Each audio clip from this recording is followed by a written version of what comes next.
قاعدين أنا وياها قاعدة بطبخ لهم على الحطب وعلى النار وقاعدة بطبخ لهم. اللي رابطة حبلة في التينة خيط حبلة رابطها في عرق التينة من فوق وبتلف على رقبتها وحاطة هيك بتشرب في حالها. يما شو بتساوي شو هذا؟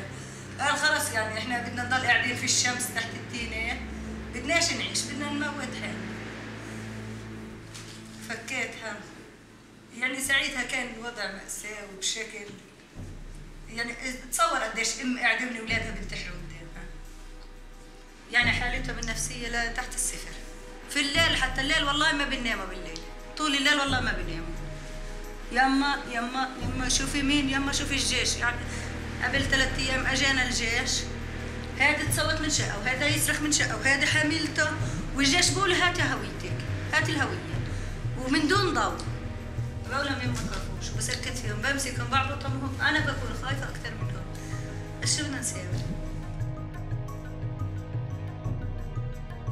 Here you have Palestinians that have no input whatsoever in the policies that are made. They're not on the city council. They're not in any of the decision-making bodies in the West Bank or Gaza. They're certainly not in the government. The policies are made in order to ensure Israeli control. So the law is designed in a way, in a very cynical way, to prevent Palestinians from building and to keep them confined in little islands so that most of the land of the occupied territories is free for Israeli settlement.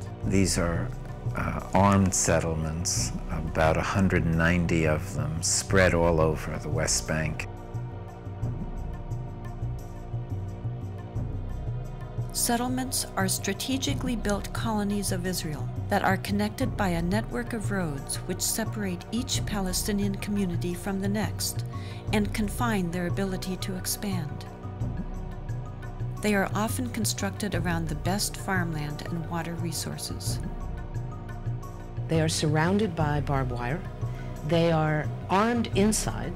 Settler residents are required to be armed by the Israeli military, and they are defended from the outside by the Israeli military itself.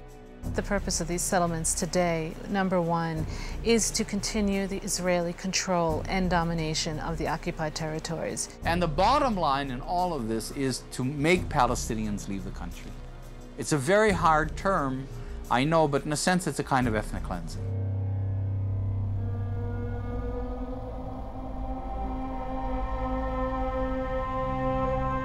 The Israeli government and the Israeli army is not dealing with people as equal. I mean, I think that that's the main problem, that Palestinians are not considered, are not perceived as equals to Israelis.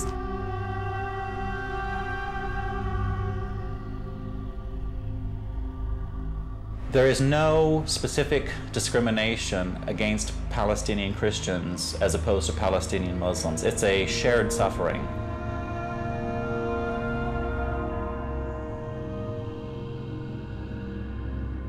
Christians see themselves very much a part of the Palestinian national movement. They identify with the Palestinian people as being their people. Palestinian Christians have difficulty getting to churches on Sunday morning if they wanted to come to Jerusalem because they don't have that permission or that legal right, according to the Israeli government, to come to Jerusalem for worship.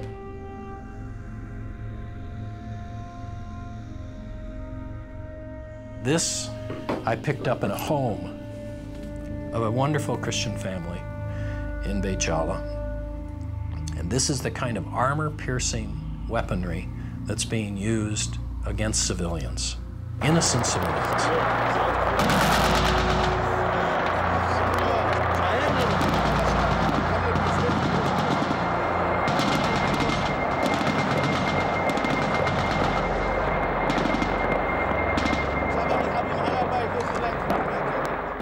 It's not easy to tell everything, you know. It's easy to say some words, but you can't tell how they feel. As everybody, I want my children to be happy, to live their right life as children. We just think about one thing. Where can I put my children while they are shooting?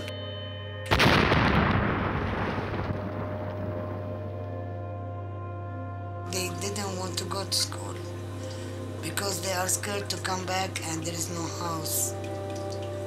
They doesn't want to go without me and the father because they think that they will lose us.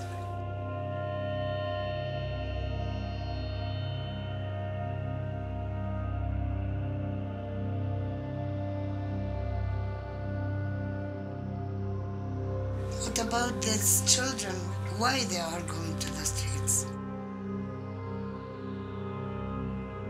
They don't think, let's go to swim. Because I'm sure they have no right to swim now. Why? Because we are Palestinian. Thanks God. I don't imagine that there is a woman in all of the world can send her child or her man just go to die. Do you think we are working all of this life to give them something and to let them die in a minute? Can you?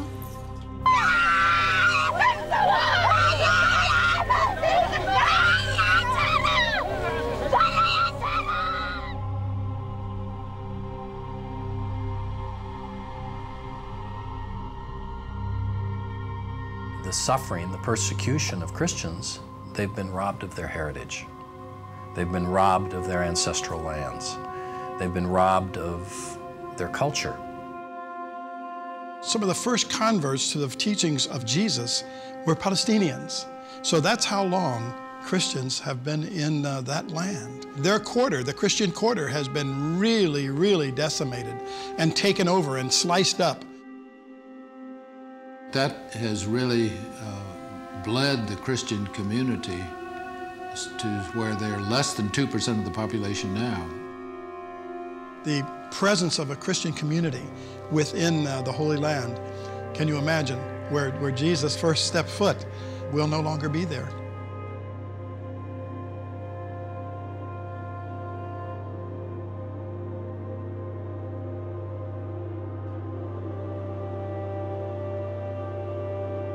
I know both from the moral sense and from the practical sense that the only way to stop the violence is to treat the root cause from which the violence has started.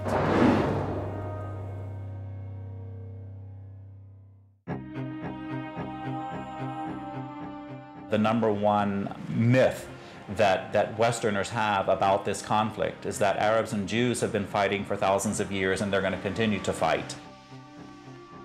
This is really quite bizarre because all it takes is a little bit of reading of history to find out that this just isn't true. There is no congenital historical enmity between the Arabs and the Jews.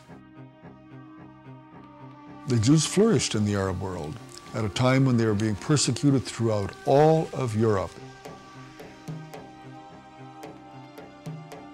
At the end of the 19th century, because of anti-Semitism in Europe, European Jews began to try and figure out a solution to the Jewish problem. A very small minority adhered to Zionism, the idea that the only place in which they could be safe is within a Jewish state.